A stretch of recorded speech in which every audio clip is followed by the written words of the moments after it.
তারা দেখতো তাহলে কেমন হতো, জান্নাত কি তারা দেখছে না, দেখে দেখলে কেমন হতো, দেখলে আরো আগ্রহ বেশি হতো, আরো চেষ্টা তারা বেশি করতো।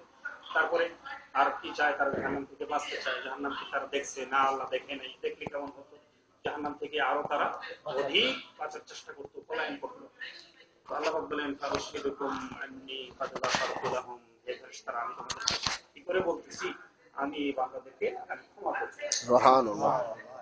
ফেরেশতাদের মধ্যে কোন ফেরেশতা বলে আল্লাহ আপনি সবাইকে ক্ষমা করে দিলেন, ইন্না ফীহি ফুলান লাইসা মিনহু, আল্লাহ এদের মধ্যে অমুক লোক এই উদ্দেশ্যে আসেনি, এখানে শিক্ষার জন্য আসে না, তার উদ্দেশ্য হলো ওই সাদিকের সাথে সাক্ষাৎ করবে, তার উদ্দেশ্য হলো একটা কাজের সন্ধান পাবে, তার উদ্দেশ্য হলো একটা মাহফিল হলে সেখানে মাইকম্যান থাকে, রিক্সাওয়ালা থাকে, বা বিভিন্ন লোক বিভিন্ন কারণে আসে এবং বসে যায়। বসে গেলেই আল্লাহ পাক বলেন যে হুমুল জুলাসা লা ইয়াশকা বিহিম জালিসুহুম, যদিও এই উদ্দেশ্যে সে আসে নাই, ভিন্ন কারণে আসছে, তারপরেও এখানে বসে কেউ ক্ষমা পাবে কেউ ক্ষমা পাবে না এমনটা হবে না। হুমুল জুলাসাউ লা ইয়াশকা বিহিম জালিসুহুম, তাদের এই বৈঠকে বসে কেউ হতভাগ্য হবে না, বঞ্চিত কেউ হবে না, আমি সকলকেই মাফ করব।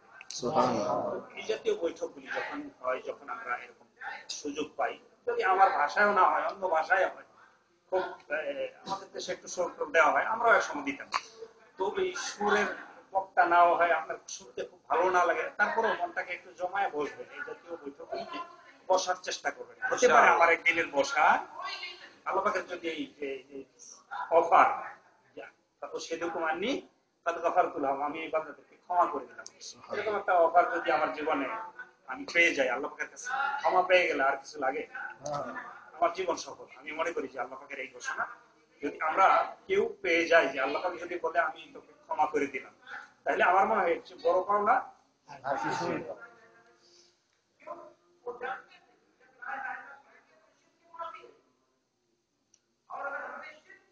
আমরা আল্লাহ পাকের কাছে ক্ষমা চাই, আল্লাহ পাক যেন আমাদের জীবনে গুনাহগুলো মেহেরবানি করে মাফ করে দেন, আমাদের মা বাপ দাদা দাদি নানা আত্মীয় স্বজন সকলের জন্য আল্লাহ পাক মাফ করে দেন।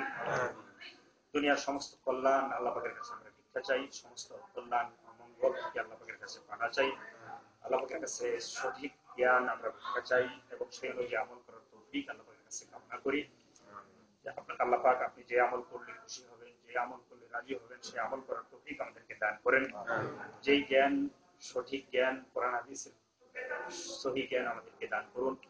আল্লাহ পাক রব্বুল আলামিন সমস্ত কল্যাণ আমাদেরকে দান করুন, সমস্ত কল্যাণ থেকে আমাদেরকে বাঁচিয়ে রাখুন। আল্লাহ পাক আপনার সাথে শিরক করা থেকে আমাদেরকে মুক্ত রাখুন, তাওহীদকে বুঝার তৌফিক আমাদেরকে দান করুন।